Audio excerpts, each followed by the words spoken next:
नमस्कार मित्रों, जैसा कि दीनदयाल उपाध्याय गोरखपुर विश्वविद्यालय की बीएड प्रथम सेमेस्टर और तृतीय सेमेस्टर की परीक्षाएं हो रही हैं। मिड टर्म और इन टर्म दोनों प्रकार की परीक्षाएं चल रही हैं। आइए आज जो दिनांक है 25 फरवरी 2023 और आज बीए फर्स्ट सेमेस्टर एग्जामिनेशन 2022-23 के अंतर्गत बीएड प्रथम सेमेस्टर का fourth paper EDU BEd 104 contemporary India and education समसामयिक भारत और शिक्षा का पेपर हुआ है। पेपर आईडी था 8744। आइए इसके आंसर को देखें और जो प्रश्न पत्र आया हुआ है वह अपेक्षाकृत पेपर टफ बना है। और टफ यूँ कहें कि जो पेपर का पैटर्न है वह समसामयिक यानी कि एकदम प्राचीन से एकाएक सीबीसीएस पैटर्न में जो चेंजेज हुआ है वह दिखाई दे रहा है कि हम लोगों के उम्मीदों से थोड़ा फास्ट पेपर बन रहा है। फिर भी कुछ क्वेश्चन मिले हैं, आइए देखते हैं आंसर की पर। यदि आप चैनल पर नए हैं तो चैनल को लाइक शेयर और सब्सक्राइब करें, क्योंकि इस पैटर्न पर पेपर को देखकर पांचवा प्रश्न पत्र जो पर्यावरण है उससे संबंधित मैं शाम तक आपको एक से एक करके आपको 2 वीडियो उपलब्ध कराने का प्रयास करूंगा और यह विश्वास दिलाता हूं कि आपके प्रश्न जरूर परीक्षा में मिलेंगे। आइए देखते हैं। पहला प्रश्न पूछा गया था, NEP 2020 के अनुसार ECCE का पूर्ण रूप क्या है? 4 ऑप्शन में से इस प्रश्न का सही उत्तर है option D, early childhood care and education. दूसरा प्रश्न देखते हैं। पूछा गया था, मतदान का अधिकार देकर भारत का संविधान स्थापित करता है। यहाँ पे 4 ऑप्शन दिए हुए, केवल ए, केवल बी, ए और बी दोनों, न ए ही न बी ही। तो यहाँ पे मतदान का अधिकार सीधे क्लियर है कि राजनीतिक लोकतंत्र की बात है। सही उत्तर होगा ऑप्शन बी, राजनीतिक लोकतंत्र। प्रश्न संख्या 3 पूछा था, किसने लोकतंत्र को लोगों के लिए और लोगों द्वारा सरकार के रूप में परिभाषित किया? इस प्रश्न का सही उत्तर आप सभी जानते हैं, ऑप्शन बी है अब्राहम लिंकन। आइए अगले प्रश्न को देखें। प्रश्न संख्या 4 पूछा गया था, लोकतंत्र के आकलन के संदर्भ में निम्नलिखित में से कौन सा विषम है? लोकतंत्र को सुनिश्चित करने की आवश्यकता है। तो यहाँ पर थोड़ा सा प्रश्न घुमा दिया है कि लोकतंत्र के आकलन के संदर्भ में निम्नलिखित में से कौन सा विषम है?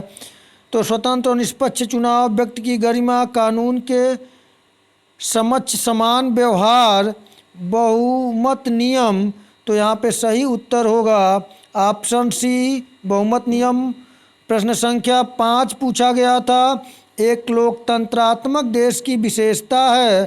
तो इसका सही उत्तर होगा ऑप्शन डी, उपयुक्त सभी। आइए अगले प्रश्न को देखें। प्रश्न संख्या 6 आपसे पूछा गया था, महिलाओं के सशक्तिकरण के लिए राष्ट्रीय मिशन शुरू किया गया था। 4 ऑप्शन आपके सम्मुख हैं। इस प्रश्न का जो सही उत्तर होगा वह होगा ऑप्शन बी, 15 अगस्त 2011। प्रश्न संख्या 7 पूछा गया था, निम्नलिखित में से कौन सी योजना बालिकाओं को शिक्षा एवं उनको सुरक्षा प्रदान करती है? तो इसका उत्तर होगा ऑप्शन डी, बेटी बचाओ बेटी पढ़ाओ। प्रश्न संख्या 8 पूछा गया था, महिला साक्षरता के लिए साक्षर भारत मिशन की शुरुआत कब हुई? तो इस प्रश्न का सही उत्तर है ऑप्शन बी, 2009। प्रश्न संख्या 9 पूछा गया था, निम्नलिखित में से कौन सा भारत में महिलाओं की कम साक्षरता का कारण नहीं है? तो सही उत्तर होगा ऑप्शन डी, शिक्षा में महिलाओं की रुचि। प्रश्न संख्या 10 पूछा गया था, निम्नलिखित में से कौन महिला शिक्षा का उद्देश्य है? तो इस प्रश्न का सही उत्तर होगा ऑप्शन डी, उपर्युक्त सभी। प्रश्न संख्या 11 पूछा गया था, किस देश का संविधान लचीला है? तो इसका सही उत्तर होगा ऑप्शन ए, भारत। भारत का संविधान लचीला है। और या अमेरिका का देखें तो नहीं, चीन का भी तो बहुत कठोर है, और यूनाइटेड किंगडम की बात करें तो यहाँ का अलिखित संविधान है, और वहाँ के लोगों को जो अच्छा लगता है वही संविधान बन जाता है। भारतीय संविधान लचीला है, ऑप्शन ए सही होगा। प्रश्न संख्या 12 पूछा गया था, भारतीय नागरिकों को संविधान की प्रस्तावना क्या प्रदान कर रही है? तो इसका सही उत्तर होगा 12 का ऑप्शन बी होगा। ऑप्शन बी होगा, समानता और अवसर। प्रश्न संख्या 13 पूछा गया था, शिक्षा का अधिकार अधिनियम आरटीई एक्ट किस वर्ष लागू हुआ? ये प्रश्न मैं कराया था 1 अप्रैल 2010 को, आप देख सकते हैं। तो सही उत्तर होगा ऑप्शन बी, 2010। प्रश्न संख्या 14 पूछा गया था, आरटीई अधिनियम 2009 के अनुसार बच्चों के माता पिता या अभिभावक को अपने बच्चों को स्कूल में अनिवार्य रूप से किस उम्र में शामिल करना चाहिए? तो इस प्रश्न का सही उत्तर होगा ऑप्शन सी, 6 साल। प्रश्न संख्या 15 पूछा गया था, भारतीय संविधान के किस भाग में हमें नागरिकता से संबंधित प्रावधान मिलते हैं? सही उत्तर होगा ऑप्शन बी, भाग 2 में। मैं ये प्रश्न फर्स्ट पेपर के लिए कराया था, और यहाँ पे फोर्थ पेपर में आके इस प्रश्न बना है। तो अगर आप फर्स्ट पेपर में देखे होंगे तो आपका ये प्रश्न तैयार रहा होगा। प्रश्न संख्या 16 पूछा गया था, निम्नलिखित में से कौन सा अन्य शर्तों के अधीन भारत की नागरिकता प्राप्त करने का मानदंड नहीं है? तो इसका सही उत्तर होगा ऑप्शन डी, जातीय पहचान। प्रश्न संख्या 17 पूछा गया था, किस देश के ने दोहरी नागरिकता की नीति को स्वीकार किया? सही उत्तर है ऑप्शन डी, अमेरिका। प्रश्न संख्या 18 पूछा गया था, नागरिकता समाप्त हो जाती है जब लगातार बाहर रहने के वर्षों की संख्या होती है। तो 18 का सही उत्तर होगा ऑप्शन डी, 7 वर्ष। प्रश्न संख्या 19 पूछा गया था, निम्नलिखित में से कौन देश की एकता बनाए रखने के लिए जिम्मेदार हैं? तो सही उत्तर है ऑप्शन ए, राष्ट्रीय एकता परिषद। प्रश्न संख्या 20 पूछा गया था, राष्ट्रीय एकता दिवस खाली स्थान की जयंती पर मनाया जाता है। तो इसका सही उत्तर होगा ऑप्शन बी, राष्ट्रीय एकता दिवस 19 नवंबर को इंदिरा गांधी की जयंती पर मनाया जाता है। प्रश्न संख्या 21 पूछा गया था, सांप्रदायिक सद्भाव के लिए राष्ट्रीय फाउंडेशन की स्थापना कब की गई?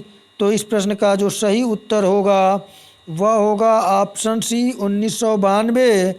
प्रश्न संख्या 22 पूछा गया था, निम्न में से किसने ऑपरेशन ब्लैक बोर्ड परियोजना शुरू की थी?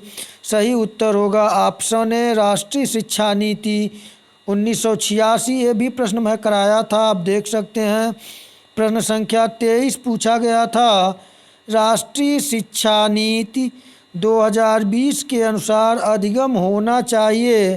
तो इसका सही उत्तर होगा ऑप्शन सी, प्रयोगात्मक। प्रश्न संख्या 24 पूछा गया था, एनईपी 2020 किस पर बल देती है? तो इसका सही उत्तर होगा ऑप्शन डी, वैचारिक समझ। प्रश्न संख्या 25 पूछा गया था, राष्ट्रीय शिक्षा नीति 2020 किसकी सिफारिश करती है? तो इसका सही उत्तर होगा ऑप्शन ए, बहुभाषावाद। आप देख रहे हैं कि राष्ट्रीय शिक्षा नीति 2020 से प्रश्न अधिक बने हैं। प्रश्न संख्या 26 पूछा गया था, ये भी प्रश्न मैं कराया था आपको। निम्नलिखित में से कौन सा सुधार NEP 2020 में शामिल किया गया है? तो इसका सही उत्तर है ऑप्शन डी, उपर्युक्त सभी। मैं आपको शैक्षणिक संरचना बताया था, लेकिन अगर आप कॉमन सेंस लगाएंगे तो यह प्रश्न आपका सही हुआ होगा। प्रश्न संख्या 27 पूछा गया था, ये प्रश्न मैं कराया था। वर्धा योजना निम्नलिखित में से किस नेता से संबंधित है? सही उत्तर है ऑप्शन सी, महात्मा गांधी से। प्रश्न संख्या 28 पूछा गया था, शिक्षा के सार्वभौमिकरण का चरण निम्नलिखित में से कौन सा है? 28 नंबर प्रश्न का जो सही उत्तर होगा उसका होगा ऑप्शन डी, व्यवस्था की सार्वभौमिकता, प्रवेश की सार्वभौमिकता, स्थिरता की सार्वभौमिकता। ऑप्शन डी, उपयुक्त सभी होगा। प्रश्न संख्या 29 पूछा गया था, मुदालियर समिति का गठन किसके आदेशानुसार किया गया था? तो इस प्रश्न का जो सही होगा वह होगा ऑप्शन सी, केंद्रीय शिक्षा सलाहकार बोर्ड के आदेश पर। प्रश्न संख्या 30 पूछा गया था, भारत में आधुनिक शिक्षा का जन्मदाता किसे कहा जाता है? तो इसका सही उत्तर होगा ऑप्शन ए, चार्ल्स ग्रांट को। प्रश्न संख्या 31 को देखा जाए, पूछा गया था, भारतीय विश्वविद्यालय आयोग की नियुक्ति किस सन में हुई थी? तो देखते हैं इस प्रश्न का जो सही उत्तर होगा 31 नंबर का वह होगा ऑप्शन ए, 27 जनवरी 1902 को। प्रश्न संख्या 32 पूछा गया था, हम भारत में एक ऐसी शिक्षा का प्रसार देखना चाहते हैं जिसका उद्देश्य यूरोप की विकसित कलाओं, विज्ञान, दर्शन तथा साहित्य अर्थात यूरोपीय ज्ञान का प्रसार हो, यह विचार था। तो सही उत्तर होगा ऑप्शन डी, चार्ल्स ग्रांट का। प्रश्न संख्या 33 पूछा गया था, मुस्लिम काल में धर्मशास्त्र के छात्र को कौन सी उपाधि प्रदान की जाती है? तो इस प्रश्न को मैं कराया था, सही उत्तर होगा ऑप्शन बी, आलिम। प्रश्न संख्या 34 पूछा गया था, भारत में मुस्लिम शिक्षा का मुख्य उद्देश्य था। तो सही उत्तर है ऑप्शन सी, इस्लाम धर्म का प्रसार करना। प्रश्न संख्या 35 पूछा गया था, बौद्ध काल में बालक शिक्षा समाप्ति के बाद जब मठ त्यागता था तब कौन सा संस्कार होता था? तो सही उत्तर होगा आपका ऑप्शन बी, उपसंपदा। प्रश्न संख्या 36 पूछा गया था, बौद्ध शिक्षा का प्रधान उद्देश्य था। तो इस प्रश्न का सही उत्तर जो होगा वह होगा ऑप्शन डी, जीवन से निर्वाण प्राप्ति।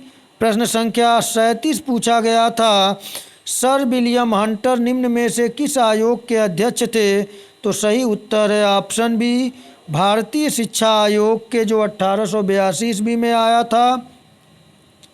प्रश्न संख्या 38 पूछा गया था, परा एवं अपरा विधाएं संबंधित है। तो आप सेकंड पेपर का रिपीटेड प्रश्न है, आप इसे तैयार किए होंगे। सही उत्तर जो होगा वह होगा ऑप्शन ए, वैदिक शिक्षा से। प्रश्न संख्या 39 पूछा गया था आपसे, समापवर्तन का अर्थ है। मैं प्रश्न कराया था, सही उत्तर ऑप्शन ए, गृह वापसी। और अंतिम प्रश्न 40 नंबर प्रश्न पूछा गया था, वैदिक शिक्षा का प्रमुख संस्कार था। ये भी प्रश्न मैं कराया था, सही उत्तर है ऑप्शन ए, उपनयन संस्कार। तो पेपर को देखने के बाद हमें कह सकते हैं कि पेपर हम लोग जो गेस किए उसके अपेक्षाकृत काफ़ी टफ रहा, लेकिन हम लोगों का भी गेस सही रहा है। और मैं 5वां पेपर जो बनाने जा रहा हूँ, आप लोग शाम तक आपको मिलेगा। यह पेपर मैं एकदम जो विश्वविद्यालय के पैटर्न को लगातार 4 पेपरों में देखने के बाद जहाँ तक क्लियर हुआ है उसके आधार पर मैं 2 क्रम से वीडियो जारी करूँगा। आप लोग चैनल को लाइक, शेयर और सब्सक्राइब कर लें, जिससे कि आपको यह प्रश्न मिलें और इस बार आपका पूरा प्रश्न मिल जाए, आप लोग अच्छे अंकों से पास हों। इसी शुभकामनाओं के साथ नमस्कार।